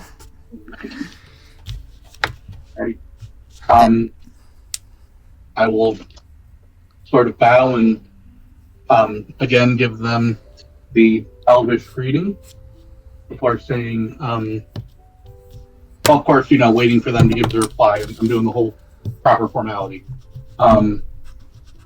Before going, my compliments. You truly have no equals in this city in your craft. I was able to procure the supplies I needed reasonably, and so I am back to, if you would be so willing, procure another 10-gallon barrel each of your wine and spirits. Young dwarf, there should be no equal of mine here. I have been brewing for over 600 years. There is none who even comes close to your equal. None who even comes close to the equals of my own people. Well, that's a gift.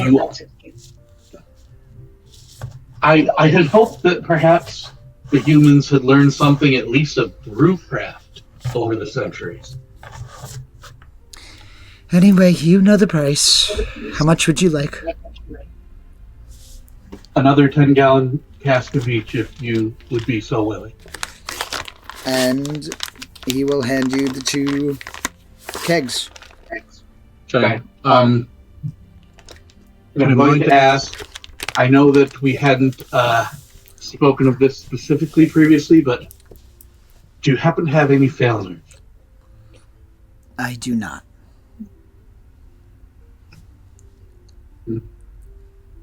Thank you very much, Master Elf. I appreciate your fine craft, and I shall be sure to let all who I know, who I should come across, of your mastery.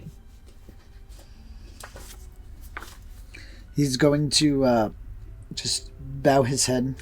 Atra sterni ono del dun. And he is going to... he's going to resume drinking with his friends. I'm going to take it, and I'm going to, as I head out, check and see if that individual is still following me.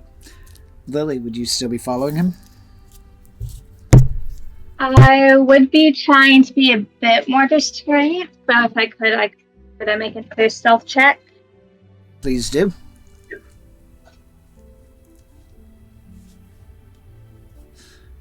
That would be a 19. All right, It's Behane. definitely going to beat my. That's definitely going to beat my. Well, can I cast out with my mind to see if I sense the person who had been following me? I would say go ahead and give me an Arcana check with that has to meet or beat her 19. Okay.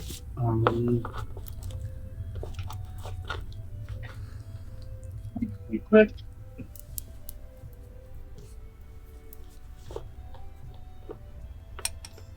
That is a 19 plus 4. Okay. You are able to detect the faint presence, but she does know that you're tracking her by magic. I am not going to confront her. I'm going to keep tabs on her and make my way to the Red Grove Inn. Alrighty. So, Lily, you would know that your presence is detected. And you see that he doesn't confront that you're there, but begins to move to the Red Grove Inn, somewhere you would be very familiar with.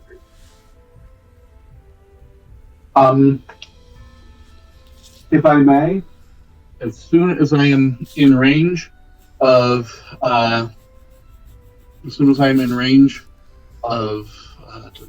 sorry, I still am having trouble with names too, of Gil'ead and Arendor, I'd like to let them know that I've got what I was sent for, but there appears to be someone who's been following me for the past couple hours. Alright. So you would all kind of eventually, as you're regrouped, hear this message play in your head.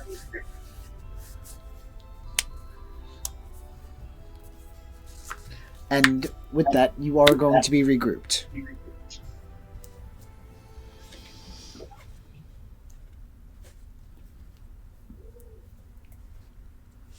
What would you all like to do now that you're in the Red Grove Inn? It is going to cost you a silver piece per night for the inn itself, for a room.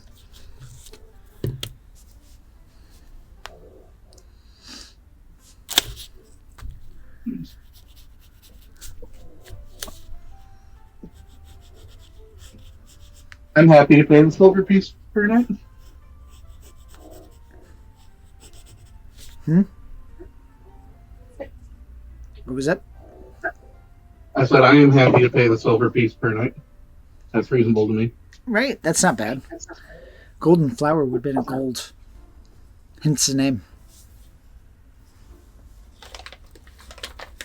Depending on how long we're here, I might find out what comes with that gold. Wouldn't you like to know?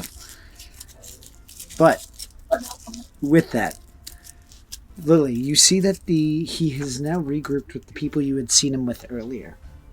What would you like to do?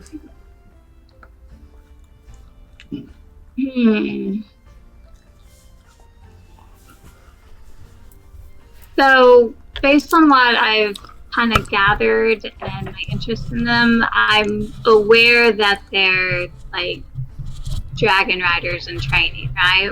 I would say you know that at least Behane is magically inclined. I have been trying to keep my mark hidden. You know that he speaks the ancient language, so like there is, you know that he's at least a wizard or something along those lines. So he's not ordinary. Okay. What to do? Question: as I've watched Like, what have I picked out about the features of this person following me? Enigmatic, often able to disappear or almost erase the presence at times. Other than that, you haven't really attempted to glean information. You notice that it is... what form have you been taking? Have you been in your werecat form, or have you been in your humanoid form? I've been in the werecat form. So you would notice something that looks like a very large, like almost like the Cheshire cat at a point, following after you. And So we are you- reunited at the end. Also, now that you are reunited, but werecats would not be uncommon out of you because you would have seen werecats in Elismira. Yeah. So what part of the inn are we in? Are we like in our rooms or in tavern? I'm going to say you're in the tavern restaurant partish of it. How much is a meal? If you're looking for something hearty, it's going to be a silver piece. If you're looking just for like a snack, it would be about five copper. And how much would a sizable bowl of cream be? 2 copper.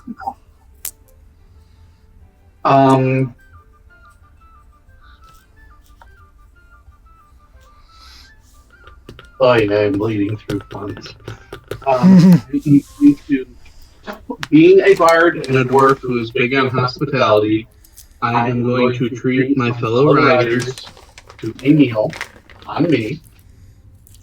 And I am going to go ahead and order a little surreptitiously, if I can, a bowl of cream, which once the rest of the food is delivered, I set down next to the table between myself and Enkidu. All right. That is going to cost you about 4.5 silver. I already marked it off. I am down to a total of 7 gold, 8 silver, and 4 copper for myself, and have made my way through all but hold on a moment, I have it recorded. I believe it's 14 gold, 5 silver of what Master Brightleaf can give me. You're trying to burn me out, huh? I don't look at it directly at any point. I just set the cream down between me and Enkidu. Are you going to go for the cream? I'm gonna do an insight check first. Like, what do I... Go ahead. I know that he sensed me, but, like, what are his intentions with Go ahead with the insight. For the record, my intentions are, if this is what I suspected is, a werecat, to either draw them into the group where we can confront them about following me, or annoy the hell out of them. I rolled a 3. They don't give off any ill will. And your senses tell you they're strong. Since it's telling me what? They're strong. They're strong. Can I ask what the meal is? The meal is elk stew with a beef chunk and mashed potatoes. I am going to immediately apologize to Enkidu for not specifying that the meal I ordered for us all have one of them be vegetarian, and I'm going to slide him my mashed potatoes and take his bowl of elk stew. And out of that, I'm going to fish a couple of chunks of elk to plop down next to the crate. Yeah, I'm going after that. Alrighty, you guys are going to be joined by a werecat at the table.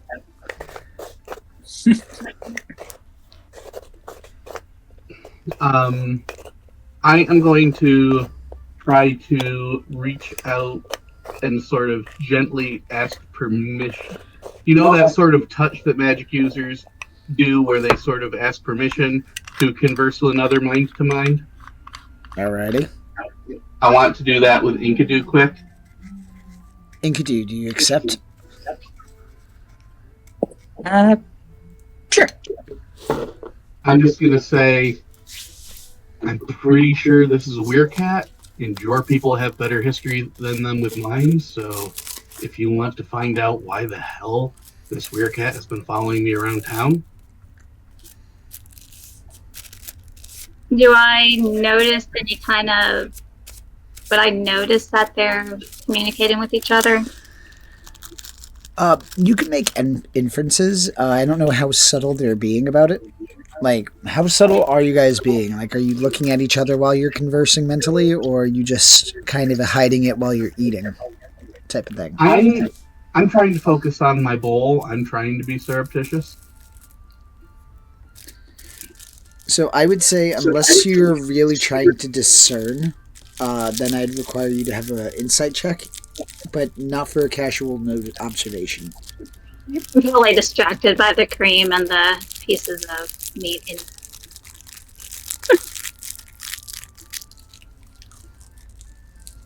Go ahead and do your communicating. I'm unaware. So, what would you guys like to do as this werecat is munching down and enjoying the cream?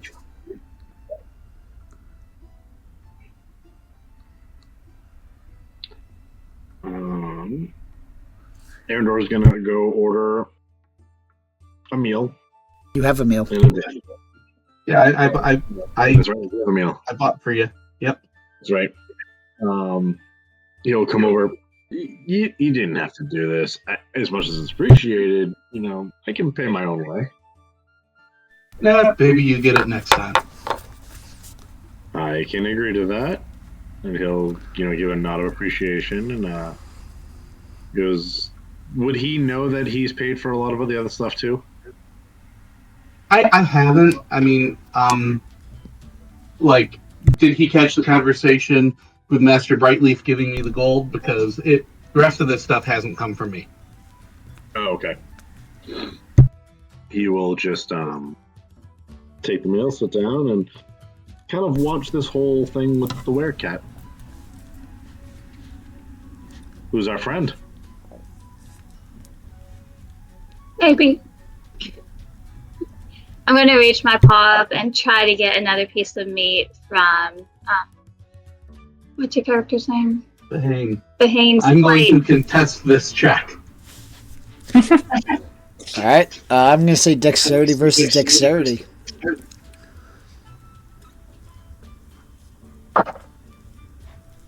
That is 14 plus 2 on my end. Beats my 11. I was adopted into a dwarven household. Like, I wasn't the only mouth to feed, and I am used to other forks coming from my meat. So before I even think about the fact that I have been trying to, surreptitiously offer an opening for this werecat to join us, I just jerk my stew over in the direction of Arendor.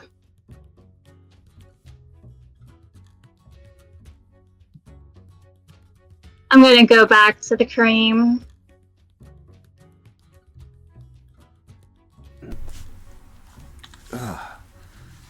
Meanwhile, she's kind of triggered my somebody reaching for the dog's food bowl reflex, and I'm just sort of hunched a little lower over my stew eating it. I'm going to reach out to his mind and see if, do I need to ask if you're willing to It's either a thing of asking or overpowering gender. would I be able to just communicate with him in his mind, or would I have to? You ultimately you could either ask for permission to communicate, or you could try to break through.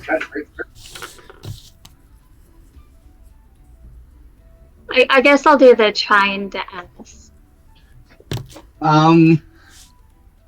So feeling this unfamiliar presence, who I know is a werecat, but who I don't know, I would like to ask permission to link my mind with both of my companions as a matter of protection in case this unfamiliar party tries to overpower me. All right. Do you guys accept the invitation? Yeah. Okay. All With their minds linked with mine, backing me up. Really quick question: are we also in range of the dragons? I'm gonna say we are just out of range. Okay, then I'll still with them as backup. I feel confident that anyone that I could hope to survive an encounter with anyway is not going to be able to break through, and so I'm going to allow this presence to converse with me, trying not to focus on the presence of my companions who are in my mind as well. All right. So they'll overhear what I say to you? I'm going to ask the DM how he wants to play this, but my intention is to allow you to converse with me without knowing that I have two other minds backing me up. That is my intention.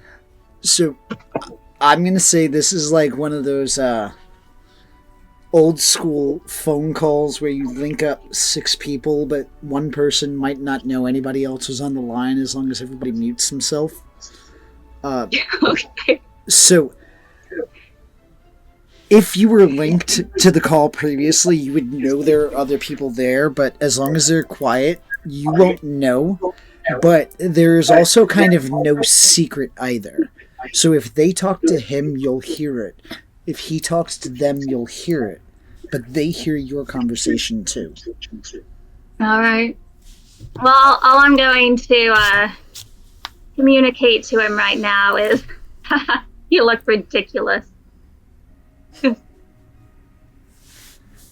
As he's trying to like guard his plate and stuff, then I'm also going to say, thanks for the cream. Internally, I am going to bristle at the comment that I look ridiculous. What I am going to choose to reply with is, glad you enjoy it.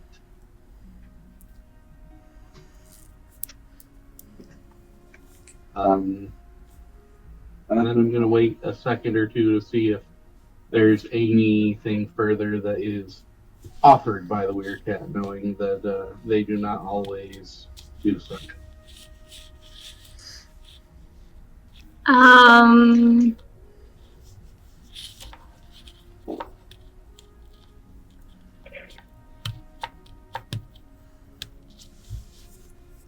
going to...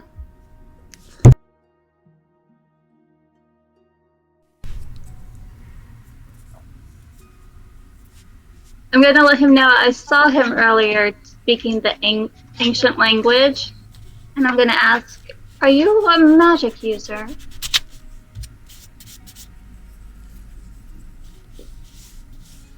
I'm going to hesitate for a moment before replying, how do you define magic? You speak words and things happen.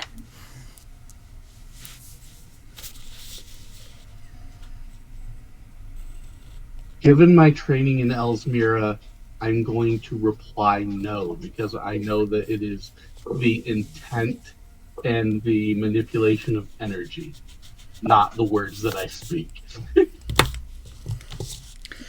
Yeah, but you speak words and things happen is... I'm also feeling a little evasive, given that this person is sneaking around You know what? town following me. If you genuinely believe that, Okay. I am happy to make a persuasion or deception check as the DM deems fit. I like that idea. It has to be persuasion because unless you're speaking, are you guys speaking in the ancient language or are you speaking in common? Are you speaking? Because she might not be fluent in the ancient language. I do believe she's arcane trickster. Yes, but remember, you're fluent because you lived with the elves. She grew up in that werecats. I don't know if they usually speak it fluently in the ancient language. Drawing a blank there. I yield to the DM. I'm going to yield to the player. So, Lily, do you speak fluently in the ancient language, or do you only know enough to utilize your spells?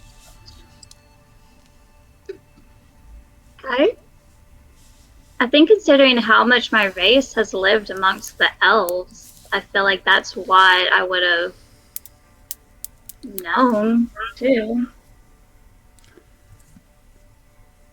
I think it would make sense for me to know it. Okay, so if you are conversing in the ancient language, there would be a persuasion check because you can't actually lie. Okay. And you do agree that I would be able to say that given my mindset, yes? There's enough flexibility there that I will allow it. Okay. 23. 17 plus 7. Alright. Now, of course, a persuasion check is not mind control. It does appear that he's being evasive, but he's not actually lying to you. Mm.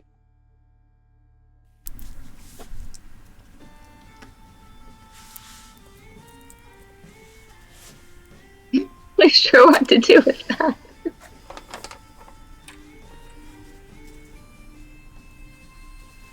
Bill, there's something different about you.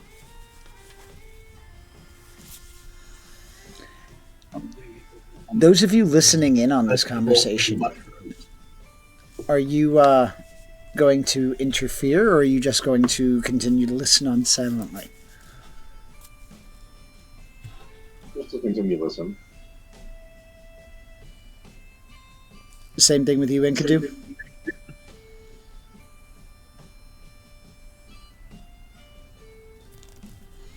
Alrighty, so continue on.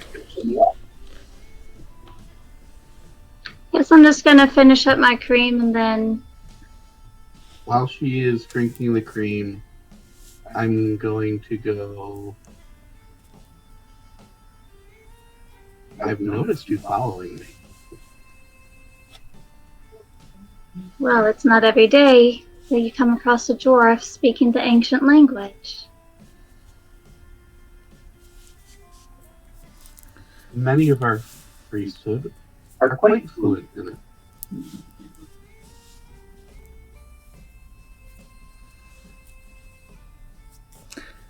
No, at least not in these parts. How many dwarves are there in these? Have I seen many dwarves in passing, area? But resident-wise, no.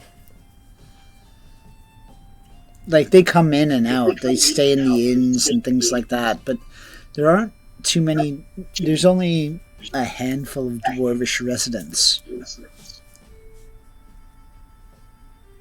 There used to be more.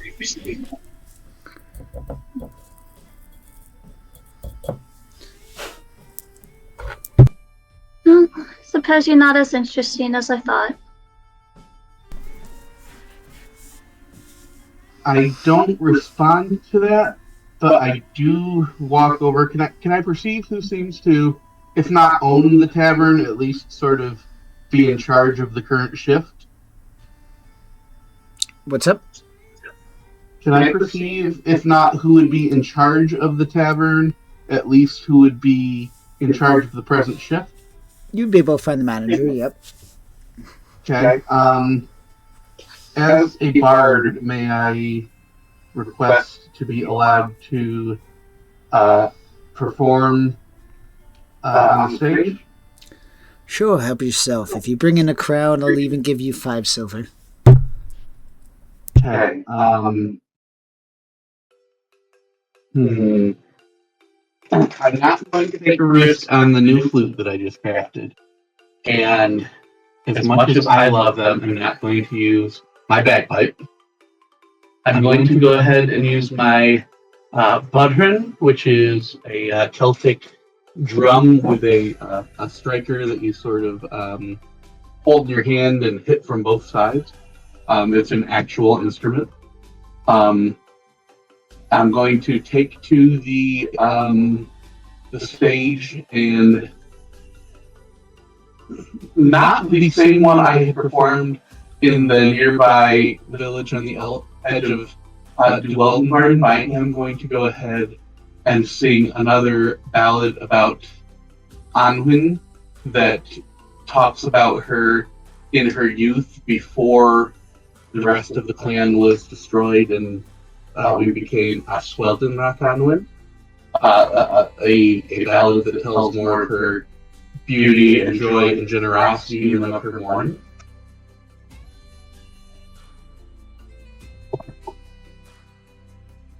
And I have some other stuff I'll touch on if I'm allowed to after, but... Give me a performance check. Alrighty. I'm admittedly not the best part of the performance, so it's a +3 off of 13, so 16 total. You don't draw in a large crowd, but you perform a pretty good routine.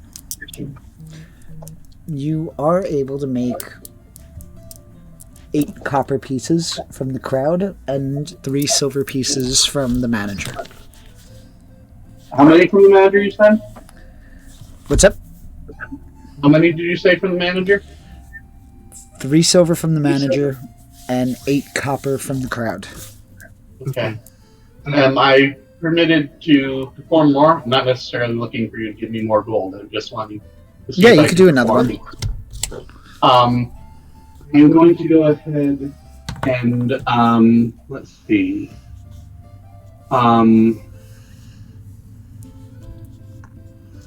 Question: in my training, how much would I have learned about the actual role that Braum played?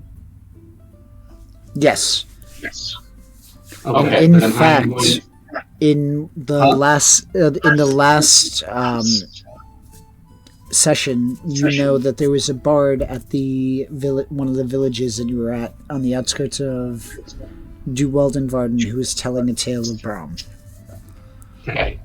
I am going to first of all attribute the original artist, and then I am going to go ahead and tell the tale of Braum, musically where applicable, and I am going to correct any oversights or misinformation that I am aware of due to my studies in Dweldenvarden, to give as accurate yet entertaining a rendition of Braum's tale as I can. Alright, give me another performance check. Okay.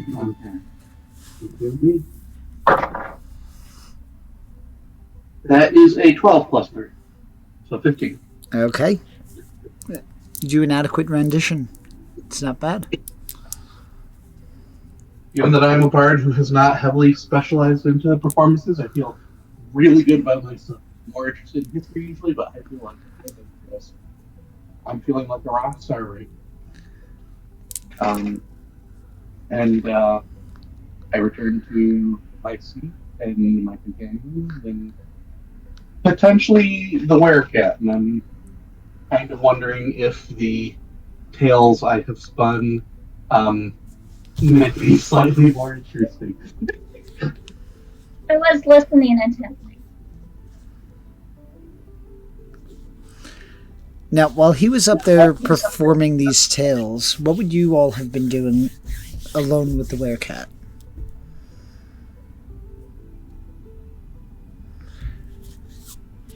And this is for Inkadu and Erinder? He would be kind of eating his meal. Then kind of asking like this, so what brings you to us? Curiosity. He's just gonna look at her shape, smile, and just respond with, you know what they say about curiosity and cats. Well, I'm no ordinary cat. Ah, well, there you have it. And what makes you no ordinary cat? Well, I'm communicating with you, aren't I? Don't insult me by comparing me to those one forms. One forms, or single forms, what do they call them? Okay. Typically one forms. She is a werecat. At least one of you has some knowledge. I associated with one of your kind in Elismera. She went by a moon chaser. Most in Elismera call her Maud.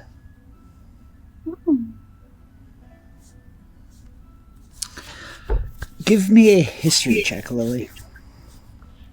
Okay.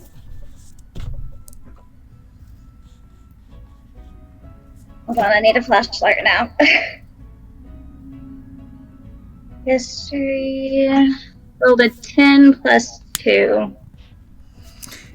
You would have heard rumor of this werecat. I would like to volunteer, if I may, that while I would have been present in Ellesmere and there would have been werecats present, I was generally too concerned with the library, so I don't think I would have.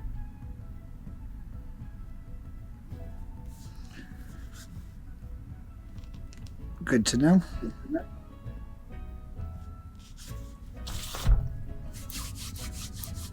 All right. I do think we're going to call it here for the evening, as you are all banding together for the next leg of the journey.